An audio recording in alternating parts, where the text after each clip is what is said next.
My name is Sophie, and at 35 years old, I thought I had finally earned my place in my family. After 15 years of being the devoted daughter who sacrificed everything for my parents, I was driving to their house after an urgent call from my mother. She said it was about our family's future, something important that couldn't wait.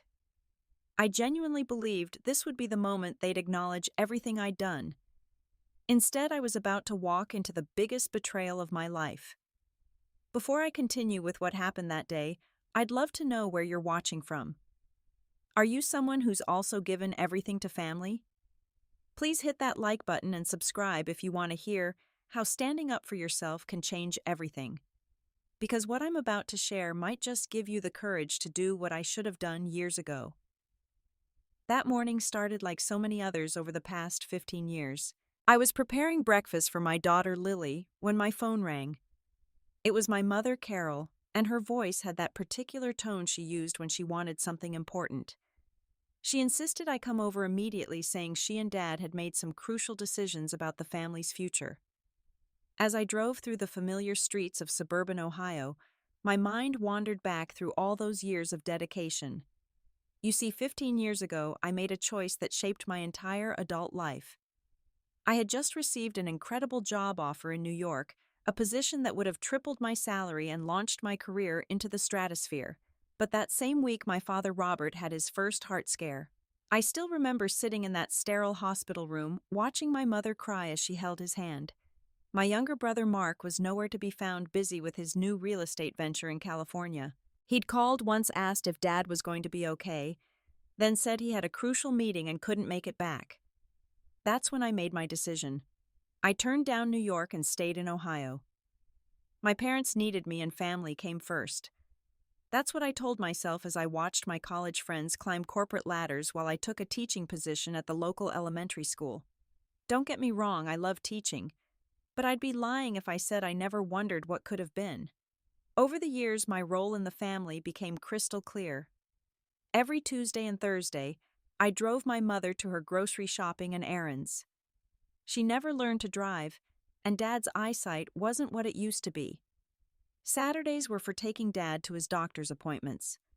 His diabetes required constant monitoring, and someone needed to keep track of all his medications.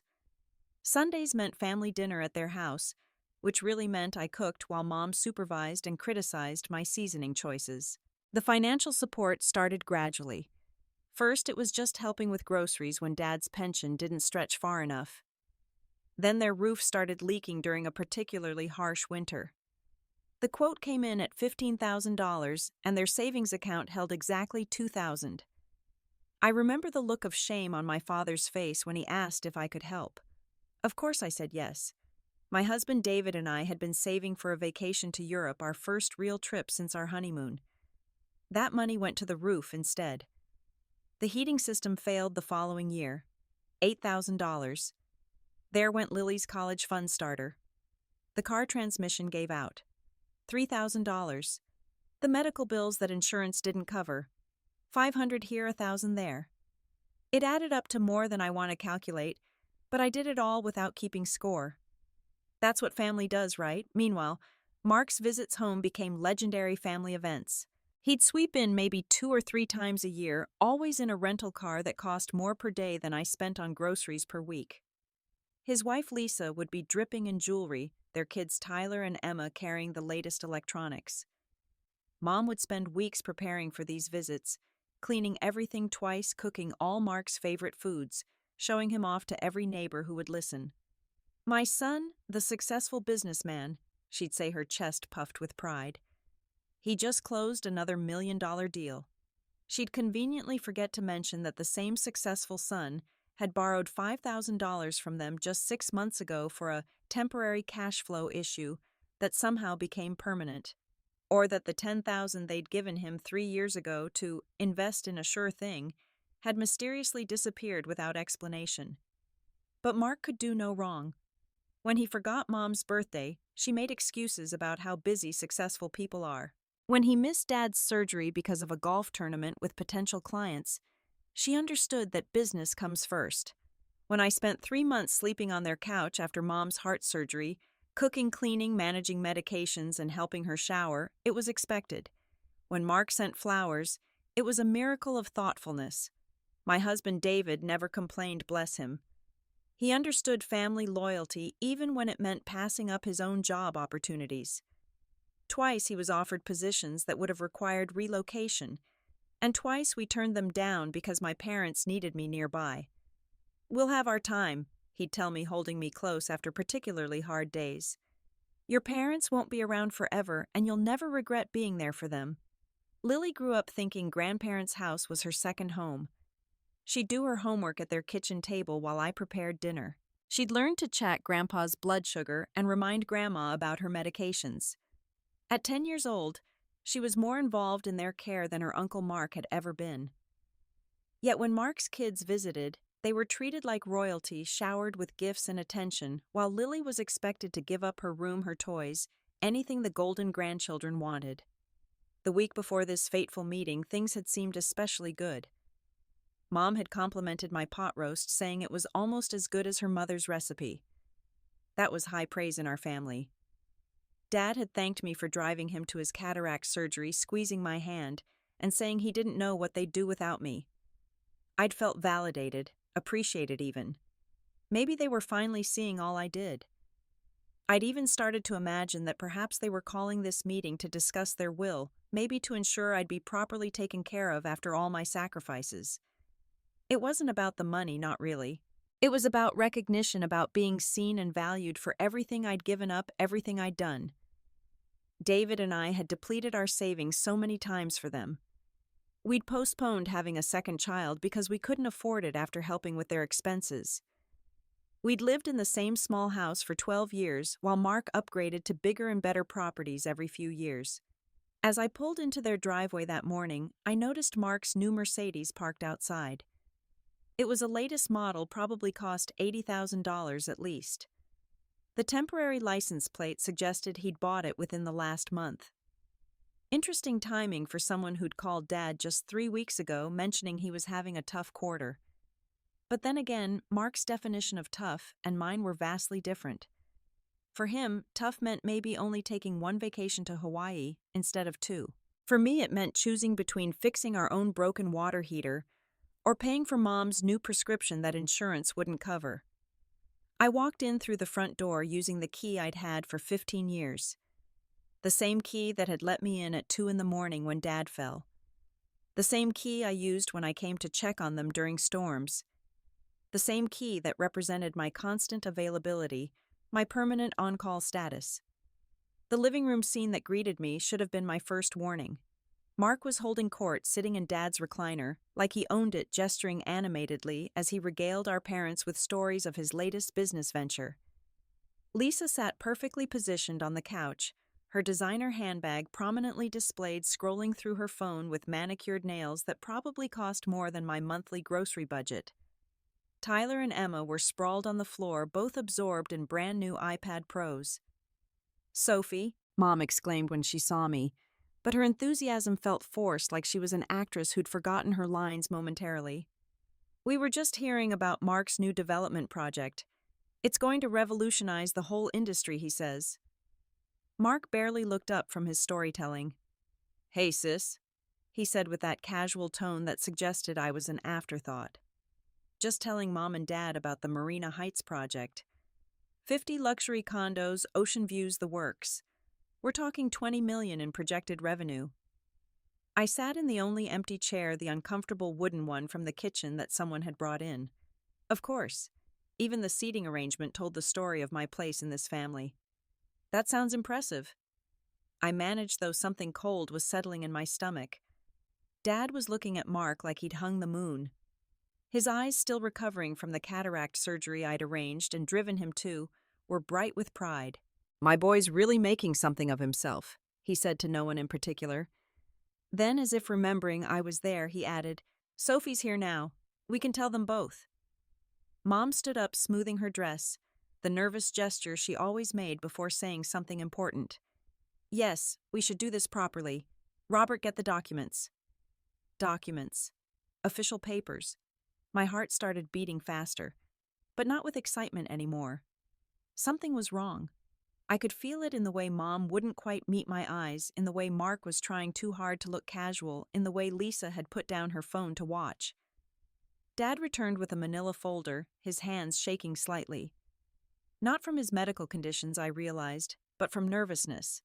He handed it to Mom, who clutched it like a shield. "Your father and I have been doing a lot of thinking." She began using her formal voice, the one she used when she was about to say something she knew you wouldn't like. "We're not getting any younger, and we need to make sure everything is properly arranged." "We've been to see a lawyer," Dad added, sitting back down heavily. "Got everything official and proper. No confusion, no fighting when we're gone." Fighting. Why would there be fighting, unless... The house. Mom continued opening the folder. "We'll go to Mark. It makes sense, him being in real estate. He'll know how to get the best value from it." The house. The house I'd helped pay to maintain for 15 years. The house where I'd spent countless hours cleaning, repairing, improving. $500,000 worth of property in today's market. The savings accounts and investment portfolio will also go to Mark and the children. She continued, her voice gaining strength, as if saying it out loud made it more reasonable. "They'll need it for their education, for their futures. $200,000 in savings. $150,000 in stocks. Everything they'd accumulated, everything I'd helped them preserve by covering their daily expenses." "Now, Sophie," Mom said, finally looking at me with what she probably thought was a kind expression, "you'll get all the family heirlooms. Your grandmother's china, the photo albums, my jewelry. Things that have sentimental value. That's what really matters, isn't it? The memories." The room was spinning. Or maybe I was spinning. I couldn't tell. Mark was studying his hands, trying to look humble. Lisa was smirking behind her phone. The kids hadn't even looked up from their iPads. And my parents, the people I'd sacrificed everything for, were looking at me expectantly, waiting for me to smile and say it was fine. "I don't understand," I said, my voice sounding far away. "I'm getting photo albums." "And the china," Mom said defensively. "That's been in our family for generations." "It's chipped," I said flatly. "Half the pieces are missing. You were going to throw it out last year, but I stored it in my basement." "Sophie, don't be difficult," Dad said, using his stern voice. "We've thought this through carefully." "Have you?" I asked, feeling heat rise in my chest.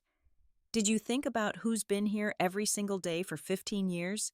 Who paid for your roof, your heating, your medical bills?" "Mark needs the capital for his business ventures," Mom said, as if that explained everything. "You have David to take care of you. Mark has to build something for his family." "His family?" I laughed, but there was no humor in it. "When was the last time his family spent real time with you, not a holiday visit where you cook and clean for them, but actual time? When has Lisa ever taken you shopping, Mom? When has Mark ever spent a Saturday in a waiting room while Dad had tests?" Mark finally spoke up, his voice smooth like the salesman he was. "Sophie, come on. We all contribute in different ways. I've been building something out in California. I can't be here physically, but I'm creating a legacy." A legacy. I stood up, my legs shaky but holding. "A legacy built on what? The $5,000 you borrowed last year that you never paid back, the $10,000 before that, the investment opportunity that mysteriously disappeared." "Sophie?" Mom gasped. "We don't talk about money like that. It's vulgar." Vulgar. I pulled out my phone, opening my banking app. "You want to know what's vulgar? Let me show you vulgar." I scrolled through the transfers. $2,000 a month for the past 5 years to cover your expenses. $800 a month for supplemental health insurance. $500 for prescriptions and groceries. That's $42,000 a year, Mom. For 5 years. Before that, it was less regular, but still substantial. Should I keep going? Should I calculate the 15 years of financial support? The opportunities I gave up? The life I didn't live? "You did that out of love," Dad said quietly. "We didn't ask you to." "No, you just expected it. Like you expected me to drop everything when you called. Like you expected me to be here every holiday while Mark sent a card. Like you expected me to put my life on hold indefinitely." I looked at each of them in turn. And now you're telling me that everything you have, everything I helped you keep, goes to the child who couldn't be bothered to show up. He's the son, Mom said, and there it was. The truth, finally. He needs to provide for his family, carry on the family name. You married David. You became a Mitchell. Mark is the one who carries forward the Thompson legacy. The Thompson legacy, I repeated, tasting the bitterness of the words. Tell me, what exactly is that legacy? Is it the diabetes Dad inherited from his father, the heart disease Mom got from her mother? Or maybe it's the ability to take everything from one child while giving everything to another. Lisa finally spoke, her voice dripping with false sympathy. Sophie, I understand you're upset, but you have to see it from their perspective. Mark and I have 2 children to put through college. You only have Lily. And let's be honest, with your teacher's salary and David's income, you're doing fine. We have bigger expenses, bigger dreams. Bigger dreams, I said, looking at her designer outfit, her luxury handbag, the diamonds in her ears. Yes, I can see how tough things are for you. Now, Sophie, Mark said, standing up and trying to use his height advantage, let's not get emotional about this. Mom and Dad have made their decision. It's their money, their house, their choice. You should respect that. I looked at him. Really looked at him for the first time in years. When had he become this person? Or had he always been this way, and I'd just been too busy serving everyone to notice the golden child who could do no wrong, who showed up for the glory but never for the grunt work? You're absolutely right, Mark, I said, and everyone relaxed slightly. It is their choice. The silence that followed my agreement was deafening. Mom's shoulders dropped with visible relief. Dad nodded approvingly. Mark sat back down, a satisfied smile playing at his lips. Lisa returned to her phone, probably already mentally spending her future inheritance.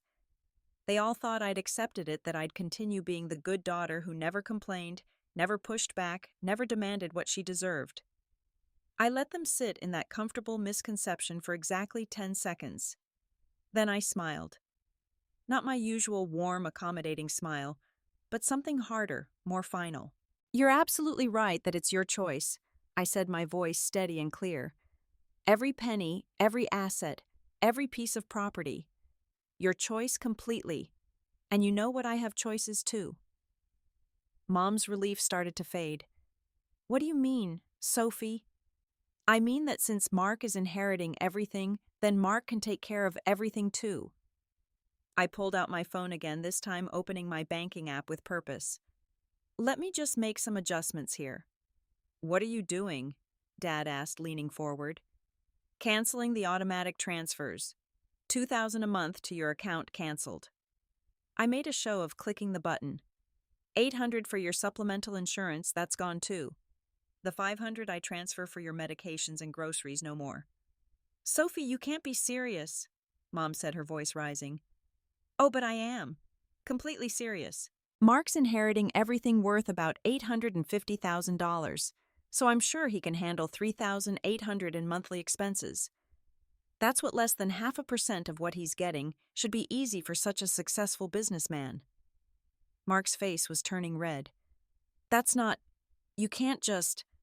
I can't just what? Stop giving you money that you've made clear. I have no claim to stop sacrificing my family's financial security for people who see me as nothing more than free labor and an ATM. This is blackmail, Lisa shrieked, jumping up from the couch. No, this is consequences, I corrected. Blackmail would be if I threatened to stop if you didn't change the will. I'm not asking you to change anything. Keep your will exactly as it is. Mark gets everything. I'm simply adjusting my contributions to match my inheritance. 0 equals 0. I turned to look at my mother, the woman who had given birth to me, raised me, and then somehow decided I was worth less than my brother. Mom, your doctor's appointment next Tuesday. The one where you're getting your test results. I won't be there. Ask Mark to fly in from California. Oh, and your grocery shopping tomorrow. Better learn to use those rideshare apps or see if Mark can hire you a driver. You're being vindictive, Dad said, his voice shaking. We raised you better than this. Did you? Because you raised me to believe that family takes care of each other, that sacrifice and love would be recognized and valued. that working hard and being dependable meant something. But apparently, you raised Mark differently. He learned that showing up twice a year with expensive gifts matters more than being here every single day. He learned that promises don't need to be kept and debts don't need to be repaid. So maybe you raised us both exactly as you intended.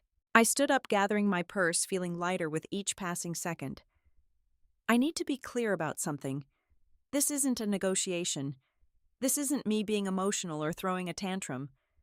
This is me finally understanding my place in this family and acting accordingly. Sophie, please, Mom said, tears starting to form in her eyes. We're old. We need help. Then ask your heir. I'm sure Mark will be happy to help. After all, he's getting a very good deal. $850,000 in assets for just $45,000 a year in support. Any businessman would jump at those returns. Mark stood up again, his salesman persona cracking. You're really going to abandon Mom and Dad over money? Oh, that's rich coming from you. I'm not abandoning anyone. I'm simply redirecting my resources to my actual family, the one that appreciates me, the one where I'm not just the help who should be grateful for scraps of affection and chipped china. I looked around the room one more time, memorizing it, not with nostalgia, but with clarity. The furniture I'd helped move countless times, the walls I'd painted, the carpet I'd paid to have cleaned. All of it would be Mark's soon enough. Oh, and one more thing, I said, pulling up another app on my phone. I'm removing myself as your emergency contact at the hospital, the pharmacy, and all your doctor's offices. Mark, you'll want to get your information updated there. Also, the home security system I pay for, that'll be shut off at the end of the month. The lawn service I arranged and pay for canceled as of today. The grocery delivery service on my credit card, that's done too. You can't just leave us helpless, Mom cried, real tears flowing now. Helpless. You have Mark. You have $200,000 in savings and $150,000 in stocks. You have a $500,000 house. How exactly are you helpless? I'm the one who's been helpless, trapped in this cycle of giving and giving while being told I should be grateful for the opportunity to serve. I walked to the door, each step feeling like shedding 1,000 pounds of obligation. At the threshold, I turned back one last time. They looked smaller somehow, all four of them, like the illusion of their importance in my life was shrinking before my eyes. You want to know the saddest part? I said, my hand on the doorknob. I would have been happy with just acknowledgement. Just a thank you, Sophie, for everything. Maybe a small portion to show you noticed that you valued what I did. I never wanted it all. I just wanted to matter. But you've made it very clear that I don't, so I'm going to go where I do matter. This is all about your pride, Mark said, his last attempt at manipulation. You're destroying our family because your ego is bruised. No, Mark. Our family was destroyed the moment our parents decided that one child deserved everything while the other deserved nothing but obligations. I'm not destroying anything. I'm just refusing to keep building something I'm not allowed to be part of. If you walk out that door, Dad said, his voice hard, don't expect to come back. We won't be disrespected like this. I actually laughed at that. A real genuine laugh that surprised even me. Disrespected? You just told me that 15 years of devotion is worth some chipped plates and old photos. You disrespected me first, Dad. I'm just returning the favor. Then don't expect a single cent from me, I said, echoing my mother's words from earlier. Not one. Single. Cent. And with that, I walked out. The door closed behind me with a satisfying click, final and absolute. I could hear Mom crying, Dad shouting something, Mark arguing with Lisa, but it all faded as I walked to my car. For the first time in 15 years, their problems weren't my problems. As I drove away, my phone started exploding with calls and texts. I pulled over at a park, turned the phone off completely, and sat there in blessed silence. The weight that had been crushing me for so long was gone. I could breathe. I could think. I could finally choose myself. The drive home felt like traveling between two different worlds. Behind me was the world where I was the eternal servant, the thankless daughter, the one who gave everything and received nothing. Ahead was uncertainty, but it was my uncertainty, my choice, my life. When I pulled into my own driveway, David's car was already there. He'd left work early somehow, knowing I'd need him. He met me at the door, took one look at my face, and pulled me into his arms. How bad was it? They're leaving everything to Mark. Everything. I get the family photos and grandmother's chipped china. David pulled back to look at me, his face cycling through surprise, anger, and finally a strange kind of relief. So we're free. We're free, I confirmed, and saying it out loud made it real. I cut them off completely. No more money, no more time, no more sacrifices.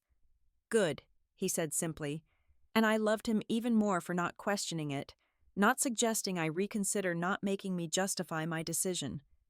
That evening, after Lily had gone to bed, David and I sat at our kitchen table with a bottle of wine and our laptop. "Remember that job offer from Seattle?" I said, pulling up my email. "The one from 2 months ago that I turned down." "The one that would have doubled your salary?" David asked, refilling my glass. "That's the one. I'm going to call them tomorrow, see if it's still available." "Seattle's beautiful," David said, his eyes lighting up. "Great tech scene, too. I could probably find something better there." "I have reconsidered," I said, my heart pounding. "If the position is still available, I'm very interested." "It's yours if you want it." "Same offer as before, actually. We can go 10,000 higher given the delay." "When can you start?" $120,000 a year, plus benefits, plus relocation assistance, plus a future that belonged to me.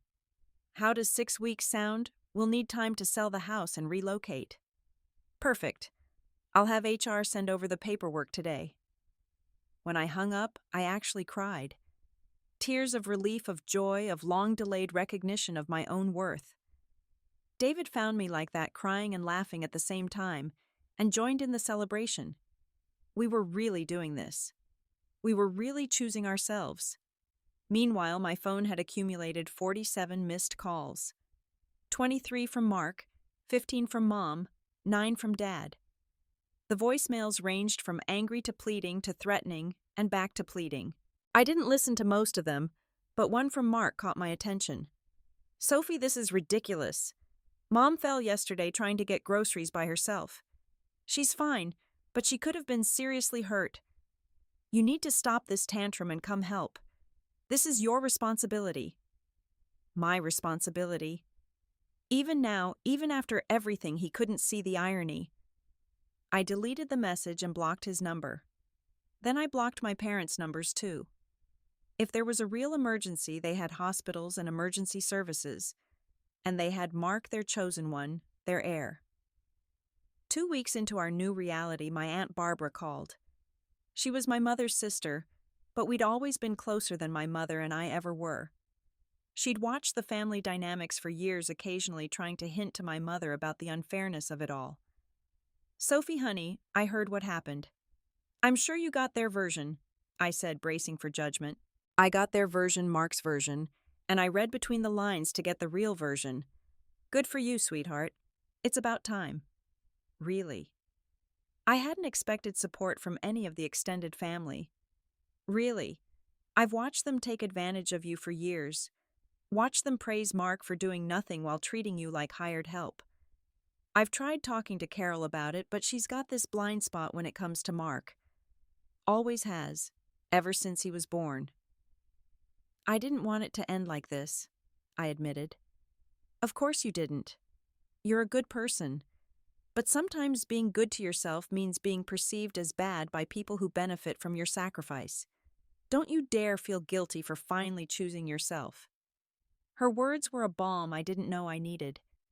We talked for another hour, and she told me stories about my mother's own favoritism from their parents, how it had shaped her worldview, how she probably didn't even realize what she was doing. It didn't excuse it, but it helped me understand that this wasn't about me. It had never been about me. 3 weeks after the confrontation, David's company approved his transfer to their Seattle office with a promotion. Lily, instead of being upset about the move, was excited. "Mom, does this mean we'll have money for the science camp I wanted to go to?" "Yes, baby, we will. And we won't have to cancel our plans because Grandma needs something out of the mouths of babes." "No, we won't." Good. I love Grandma, but I love you more, and it made me sad when you were sad after visiting them. I hadn't realized she'd noticed. Children see so much more than we give them credit for. Moving day came exactly 6 weeks after the will revelation. We'd sold our house quickly, the market being favorable, and made enough profit to put a substantial down payment on a beautiful place in Seattle with a view of the water. As the moving truck pulled away from our old life, I felt nothing but excitement for our new one. We'd been in Seattle for exactly 1 week when the calls started coming through other relatives. Mark was having to fly back and forth from California, hemorrhaging money on flights and rental cars. Lisa was furious about the expense and the time away from their own life. Mom's medical needs weren't being met because Mark didn't know her doctors or medications. Dad had fallen because no one was there to help him with his walker. Each update came with the same underlying message: come back, fix this resume, your role. But I was 1,400 miles away, starting my new job, watching my daughter thrive in her new school.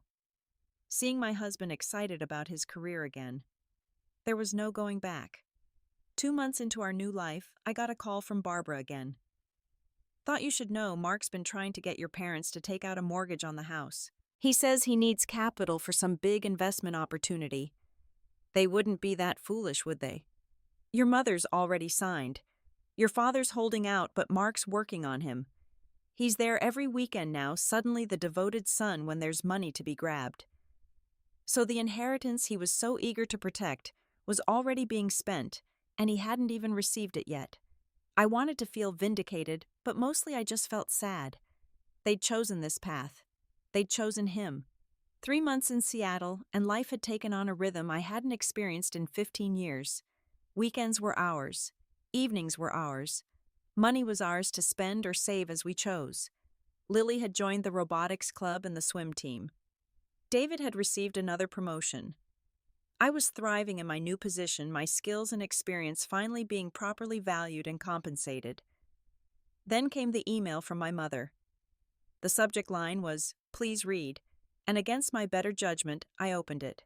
Sophie, I know you hate us right now, but I need you to know the truth. Mark convinced us to take out a $200,000 mortgage on the house for his investment. The investment failed. He says he can't pay it back. We can't afford the mortgage payments on our pension. We're going to lose the house. Lisa has filed for divorce and is taking the children. Mark is living with us now, but he doesn't help. He just sits in his room on his computer trying to find new schemes. Your father needs surgery for his prostate, but our insurance lapsed because we couldn't pay the premiums after you stopped. We have to sell the stocks to pay for it, but there won't be much left after. I know we don't deserve your help, but please, we're desperate. We made a terrible mistake. You were right about everything. I stared at the email for a long time. The woman who had handed me chipped china while giving my brother hundreds of thousands of dollars was now begging for help. The parents who had told me I was worth nothing more than my service were learning what that service had actually been worth. I wrote back a single paragraph. I'm sorry to hear about your difficulties. As you made clear 6 months ago, Mark is your heir and the one you trust with your legacy. I'm sure he'll figure something out. After all, he's the successful businessman with big dreams and important ventures. I'm just a teacher with a teacher's salary who married David Mitchell and gave up the Thompson name. Your will made your choice clear, and I've made mine. I wish you all the best. Barbara called the next week. They lost the house. Had to sell it for less than the mortgage value. They're moving into a 2-bedroom apartment on the wrong side of town. Mark's still with them, no job, no prospects, just schemes and excuses. And Dad's surgery. They sold the stocks, but after paying the mortgage shortfall and the medical bills, there's nothing left. Your mother's working part-time at a grocery store. At 62, she's bagging groceries. Your father's trying to find work too, but who's going to hire a 64-year-old with health problems? The irony was thick enough to choke on. The golden child they'd banked everything on had destroyed everything they'd built. The daughter they'd dismissed as worthless had been the only thing standing between them and poverty. Are you going to help them? Barbara asked gently. Would you? No, they made their bed. but you're a better person than I am." "No, I'm not. I'm just a person who finally learned that being good doesn't mean being a doormat." They have Mark. That's what they wanted. That's what they chose. A year passed. Seattle had become home in every sense of the word. I'd received another promotion, making me a regional director with a salary of $180,000 a year. David had started his own consulting firm and it was thriving. Lily had won the state science fair and was being courted by private schools for high school. We'd bought a larger house, taken that European vacation we'd dreamed of, started college funds that would actually see completion. The only news from Ohio came through Barbara. Mark had abandoned my parents, moving in with some woman he'd met online who thought he was still wealthy. My parents were struggling, both working minimum wage jobs, living paycheck to paycheck, their health deteriorating from the stress and lack of proper medical care. "They ask about you," Barbara said during one call. "Not for money, just they ask if you're happy." "What do you tell them?" "The truth. That you're thriving. That you look 10 years younger. That Lily is brilliant and happy. That David's successful. That you finally got the life you deserved." How do they react? Your mother cries. Your father just nods and says, "Good for her." I think he understands now what they lost. Not the money or the help, but you. They lost you. 18 months after that devastating will reading, I found myself standing on my deck in Seattle watching the sunset over the water. The air was crisp and clean, so different from the humid Ohio summers. Lily was inside practicing violin, a new passion she'd discovered at her new school. David was cooking dinner, something he'd taken up as a hobby now that we had time for hobbies. Life was good. More than good, it was everything I'd never dared to dream when I was trapped in the cycle of obligation and ingratitude. My phone buzzed with a text from an unknown number. I almost deleted it, but something made me look. It was a photo of my parents taken by someone at their apartment complex. They looked older, frail, diminished. Mom's hair was completely gray now, no money for the salon treatments she used to love. Dad was using a walker, probably borrowed or bought secondhand. They were sitting on a bench outside what must be their apartment building, a far cry from the house with the lawn I used to have serviced. Under the photo was a message. "Your parents talk about you all the time. They're proud of you. They're sorry. Just thought you should know." I deleted the message and the photo. I wasn't ready for forgiveness, might never be ready. The wounds were too deep, the betrayal too complete. But I also wasn't angry anymore. The rage that had fueled my escape had mellowed into something else, something like indifference mixed with a distant kind of pity. They'd had everything. A daughter who loved them, supported them, sacrificed for them. A comfortable life made more comfortable by that daughter's contributions. Security in their old age guaranteed by someone who'd proven her dedication 1,000 times over. And they'd thrown it all away for what? For a son who saw them as nothing more than a bank account. For some outdated notion about male heirs and family names. The sunset painted the sky in shades of pink and gold, and I thought about the journey that had brought me here. The pain of that day, sitting in their living room, being told I was worth nothing more than some chipped china and old photos. The fear of walking away, of breaking the chains of obligation that had bound me for so long. The guilt that had tried to drag me back, whispering that good daughters don't abandon their parents. But I hadn't abandoned them. They'd abandoned me first, long before that will reading. Every time they praised Mark for nothing while taking my everything for granted. Every time they made excuses for his absence while expecting my presence. Every time they valued his potential over my reality. They'd been abandoning me for years. I just finally noticed and returned the favor. Lily came out to join me on the deck, violin still in hand. "Mom, can Grandma and Grandpa come to my concert next month?" I'd been honest with her about the situation, age-appropriate honesty, but honesty nonetheless. "No, sweetheart, they won't be coming. Because they chose Uncle Mark. Because they made choices that hurt our family and we had to protect ourselves." She nodded, wise beyond her 11 years. "Like when Emma at school was mean to me, and you said I didn't have to keep being her friend just because she wanted my help with homework." Exactly like that. I'm glad we moved here, she said, leaning against me. We're happier here. We are, I agreed, pulling her close. Mom, she asked after a moment, would you ever forgive them? I thought about it, really thought about it. I don't know, baby. Forgiveness isn't something you owe someone just because they're sorry. It's something you do for yourself when you're ready. And I'm not ready. That's okay, she said simply. You taught me that it's okay to have boundaries. Boundaries. Such a simple word for such a revolutionary concept in my life.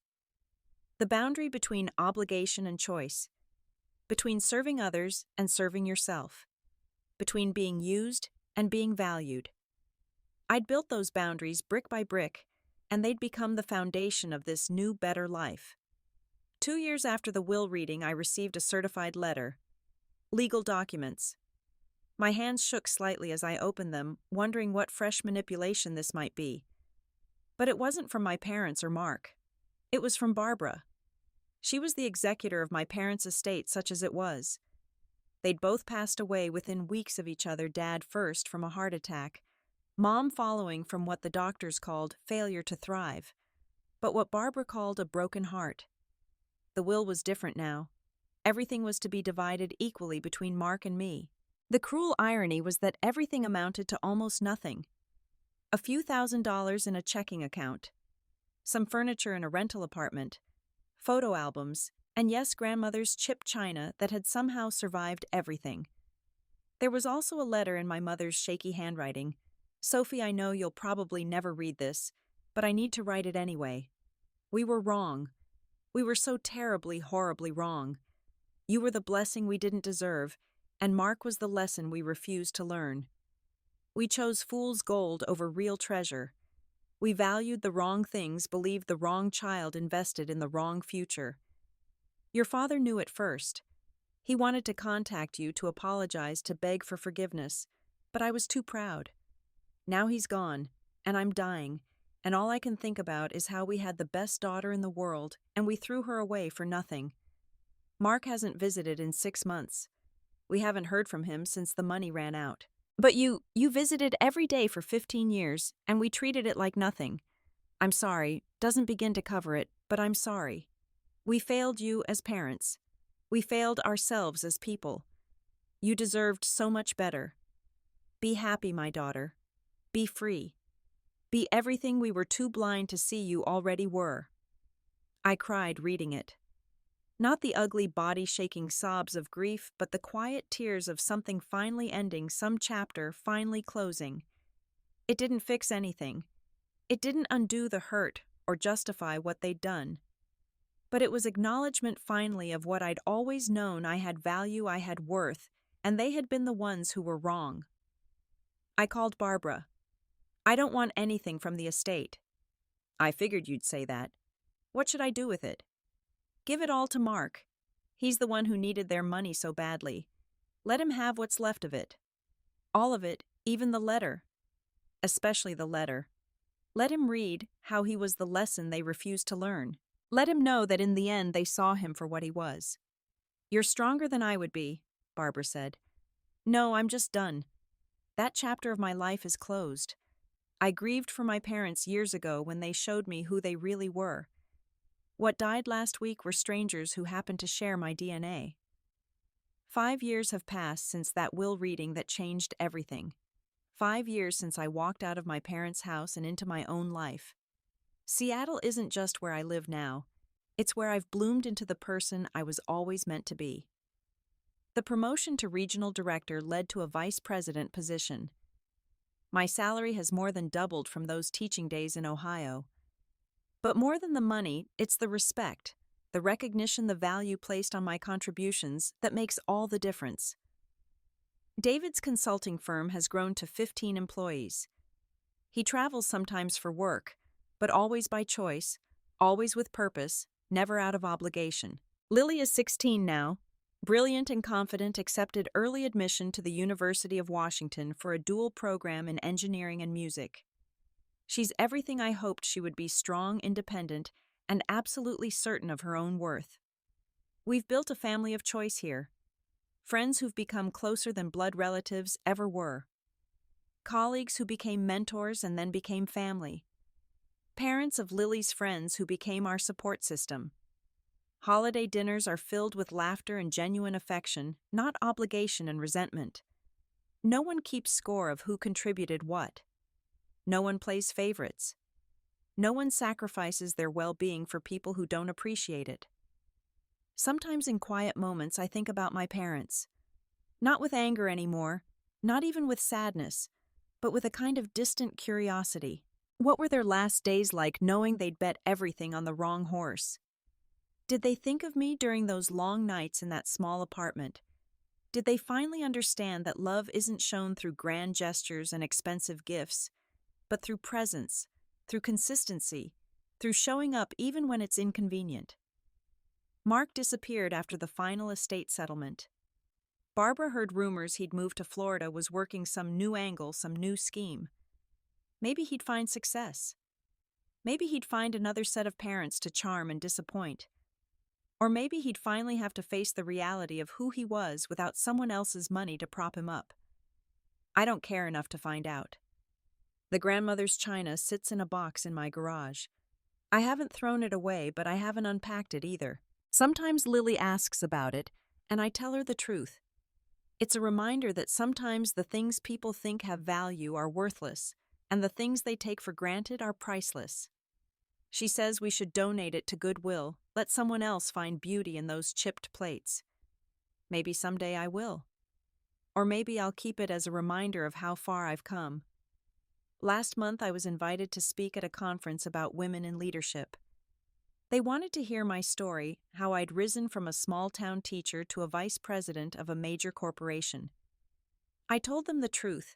Sometimes the biggest barrier to our success isn't a glass ceiling imposed by others, but the chains we put on ourselves in the name of family duty and misguided love. The audience was silent when I finished, then erupted in applause. Afterwards, woman after woman came up to me with their own stories of sacrifice, of being undervalued, of giving everything and receiving nothing. How did you find the strength to walk away? They asked. I didn't find it. I told them. It found me the moment I realized that my worth wasn't determined by how much I could give, but by how much I valued myself. The moment I understood that family isn't about blood, but about mutual respect and reciprocal love. The moment I decided that being a good daughter didn't mean being a doormat. One woman, tears in her eyes, said, "My parents are doing the same thing to me. Everything to my brother, nothing to me, but I'm the one taking care of them." Then stop, I said simply. Stop before you waste 15 years like I did. Stop before you deplete your savings, sacrifice your dreams, and teach your children that their value lies in their service to others. Stop now, while you still have time to build the life you deserve. She looked shocked at the directness, but then nodded, a firmness entering her expression. Another soul ready to break free from the chains of ungrateful obligation. The truth I've learned, the truth that set me free, is this. Sometimes the greatest inheritance you can give yourself is the freedom to walk away from those who never saw your worth. I lost a will but gained a life. And that life, it's worth more than any amount of money they could have left me. Because now everything I have, I earned. And everyone in my life, they're here because they choose to be, not because they have to be. My parents thought they were teaching me about family, about duty, about love. But what they really taught me was the most valuable lesson of all. When someone shows you exactly how much you mean to them, believe them.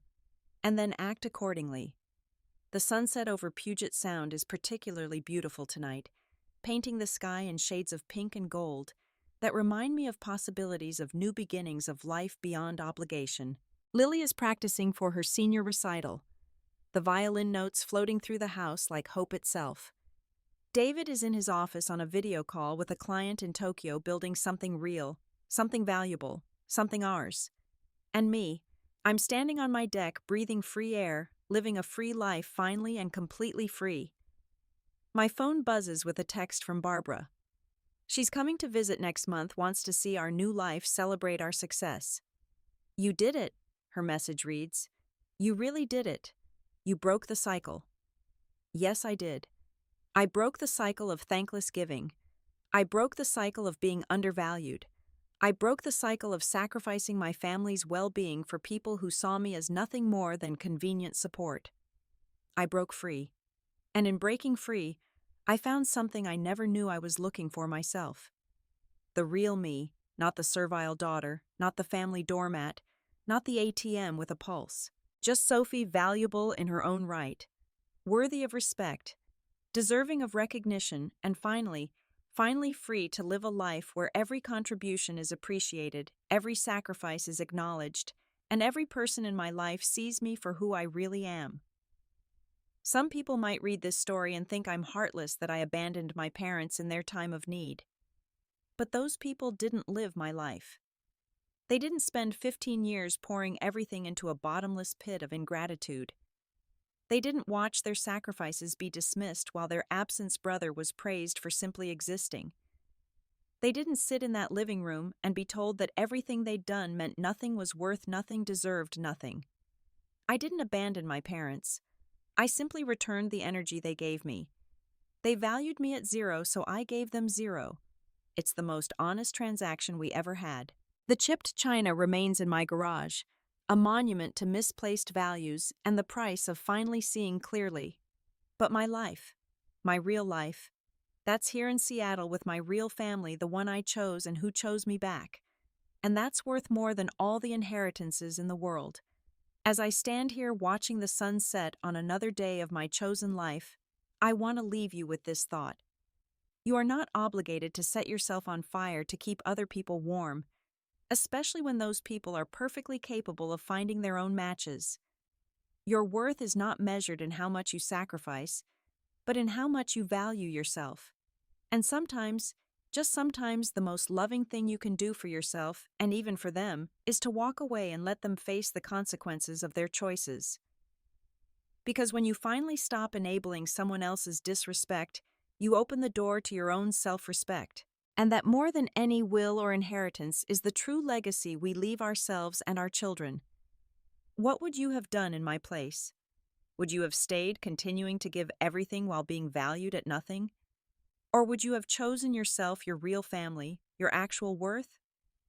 If you're in a similar situation trapped between duty and self-respect, know that choosing yourself isn't selfish, it's necessary, it's survival, and ultimately, it's the only choice that leads to a life worth living.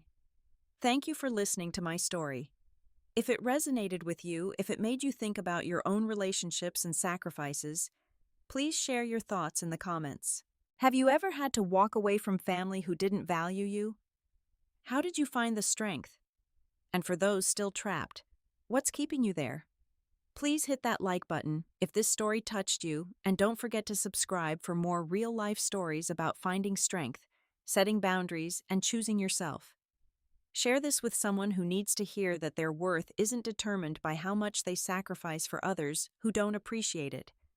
Remember, you deserve to be valued, not just used. You deserve to be appreciated, not just expected. You deserve to be loved, not just tolerated. And sometimes claiming what you deserve means walking away from those who will never give it to you. Until next time, this is Sophie reminding you that the only inheritance that truly matters is the life you build for yourself, surrounded by people who genuinely value you. Stay strong, set boundaries, and never forget your worth.